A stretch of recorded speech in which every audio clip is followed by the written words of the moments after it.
ciencia y nuestro ser holográfico. En primer lugar, ¿qué es un holograma? Hemos visto la imagen brillante de una paloma en el reverso de una tarjeta de crédito, o las tarjetas de intercambio de hologramas de superhéroes. Son películas bidimensionales que tienen codificada información tridimensional, y cuando la luz brilla sobre ellas de la manera correcta, podemos ver la imagen como si fuera tridimensional.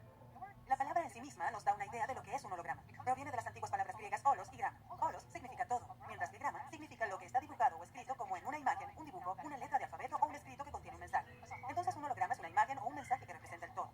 Hay dos características principales que definen un holograma. Primera, cada parte contiene el mismo patrón o información que el todo.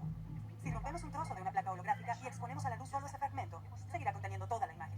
En ese sentido, es fractal o recursivo, lo que significa que no importa cuán pequeña sea la escala a la que vayamos, todavía contendrá el patrón completo en cada pieza. Un holograma contiene gran cantidad de información. La segunda característica definitoria es que un holograma es una proyección de una codificación de información de dimensión inferior de una realidad de dimensión superior. Una manera fácil de pensar en esto es lo que sucede cuando vamos al cine. La película que vemos en la pantalla es una proyección de la luz que brilla a través de la película en el carrete de la película. Esa película está impresa con imágenes e información de las grabaciones en estudios de personas representando sus papeles. En este caso las personas son tridimensionales, pero la película es bidimensional. Y también vemos que esa película se proyecta en una pantalla bidimensional. Este ejemplo no es holográfico, pero nos da una idea de lo que se entiende por una proyección de una codificación de información de dimensiones inferiores sobre una realidad de dimensiones superiores. Si la película se grabó utilizando métodos holográficos, nuestra experiencia al ver la película podría parecerse más a lo que se representa en el holodeck de Viaje a las Estrellas. A menudo escuchamos hablar de elevarnos a dimensiones superiores. ¿Qué se entiende por dimensión? Definamos esa palabra para tener claro lo que queremos decir.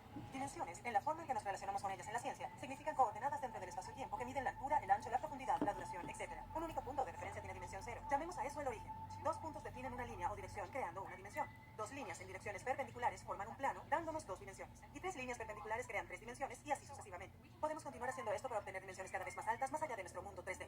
Por ejemplo, esto se llama hipercubo o tesseracto, que es la versión tetradimensional de un cubo, pero en esa realidad de 4 dimensiones también se mueve constantemente plegándose y desplegándose. También podemos ver un toroide, que es una esfera de 4 dimensiones, o un cilindro dependiendo de cómo se forme. La forma del toroide se encuentra en toda la naturaleza. Cada vez que hay un campo magnético que fluye entre dos polos, toma la forma de un toroide. Eso incluye el campo de energía alrededor de galaxias, de estrellas, de planetas e incluso de nosotros. Es la forma y el flujo dinámico de nuestra aura. Las actuales teorías de cuerdas proponen que hay entre 10 y 11 dimensiones espaciales, más el tiempo. Sin embargo, dado que nuestros sentidos y percepciones solo están entrenados para percibir 3 dimensiones, la mayoría no vemos la forma completa de nada desde una dimensión superior. En el mejor de los casos, podemos ver un corte o una proyección de nuestra 3D, algo así como una sombra.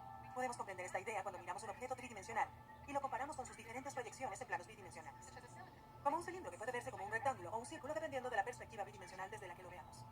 Un tesseracto de 4 dimensiones proyectado en nuestra percepción 3D podría verse como cualquiera de estas imágenes u otras dependiendo de la perspectiva y conformación actual. La mayoría de los mandalas de las tradiciones espirituales orientales u occidentales también son proyecciones bidimensionales de formas tridimensionales o de dimensiones superiores. Una forma de usar esto es visualizar geometrías de diferentes dimensiones. Por ejemplo, podríamos comenzar visualizándonos en el centro o en algún lugar dentro de nosotros donde esté el punto de origen. Luego, desde ese centro se extiende una línea, digamos que sale unos 3 metros. Si giramos esa línea en el sentido de las agujas del reloj, alrededor se forma un círculo bidimensional y la línea es el radio. Si giramos el círculo nuevamente, solo que alrededor del eje del radio, creará una esfera. Finalmente podemos doblar esa esfera hacia adentro sobre sí misma a través de nuestro núcleo central para formar un toroide. Luego sentir o ver ese movimiento a nuestro alrededor, así como a través de nuestro núcleo central. Esta es una muy buena manera de entrenar nuestra mente y expandir nuestra conciencia para trabajar conscientemente con la geometría sagrada que ya es parte de nosotros. A medida que lo hacemos, nos hacemos más conscientes de lo que está sucediendo en nuestro campo de energía y nos volvemos más multidimensionales en nuestra conciencia. Por lo tanto, elevarse a dimensiones superiores sería tomar conciencia de la realidad multidimensional que nos rodea. Sin embargo, algunas personas también usan esa frase en relación con el cambio a niveles de frecuencia más alto que es diferente a la dimensión. Con esa conciencia dimensional en mente, la siguiente pregunta que queremos explorar es cómo funcionan los hologramas.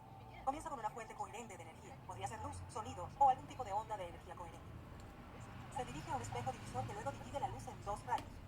Un rayo envía la luz directamente y el otro envía la luz hacia un objeto. Este objeto se ilumina y la luz se dispersa, parte de la cual luego se recombina con la luz que atraviesa el espejo. A medida que las dos corrientes de luz se recombinan, forman lo que se llama un patrón de interferencia. Ese patrón de interferencia se imprime o codifica en una película holográfica que captura una instantánea o un momento en el tiempo del objeto, tal como tomarse una selfie o una foto. Cuando alguna otra fuente de luz brilla sobre esa película holográfica, esa luz se proyecta reflejando la información del patrón holográfico. Esas ondas de luz viajan a nuestros ojos, que detectan esas señales de información, comunicándolas a nuestro cerebro y luego el cerebro regenera la imagen tridimensional que percibimos ante nosotros. Como dijo Buckminster Fuller, todo lo que vemos está dentro de nuestra cabeza. Es similar a cómo vemos el arco iris. El arco iris no está afuera, el arco iris está aquí. Como dijo Leonardo da Vinci, todo nuestro conocimiento tiene su origen en nuestras percepciones. Pero espera, retrocedamos un segundo. Obviamente nuestra experiencia en este mundo no es como 3D, es 3D. Y se siente muy real. Podemos tocarla, probarla, escucharla, olerla, verla. Sentimos dolor y placer por ella. Entonces, ¿cómo puede ser esto un holograma? Bueno, apliquemos el mismo modelo, pero llevémoslo a una dimensión superior. ¿Recuerdas en Guerra de las Galaxias cuando R2-D2 proyectó una película tridimensional de holograma de la princesa Leia? O como se mencionó antes, también podríamos pensar en el holodeck en Viaje a las Estrellas. ¿Qué pasaría si hubiera algún tipo de sustrato holográfico similar a ese que se proyectara en nuestro universo, del tipo que podría grabar en el tiempo y el espacio, y luego transformarlo en una experiencia 3D real.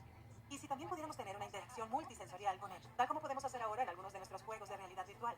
Fui a una de esas experiencias llamada El Vacío de Guerra de las Galaxias y me impresionó mucho por lo realista que se sentía. Era interactiva, incluso tenía cambios de temperatura, olores y un chaleco que me daba un golpe en las costillas cada vez que me disparaba un Stormtrooper. Incluso grité cada vez que me disparaban. En verdad sentí estar en la experiencia de Guerra de las Galaxias. No era perfecta, no fue como las películas de Matrix o Ready Player One, pero la tecnología está avanzando.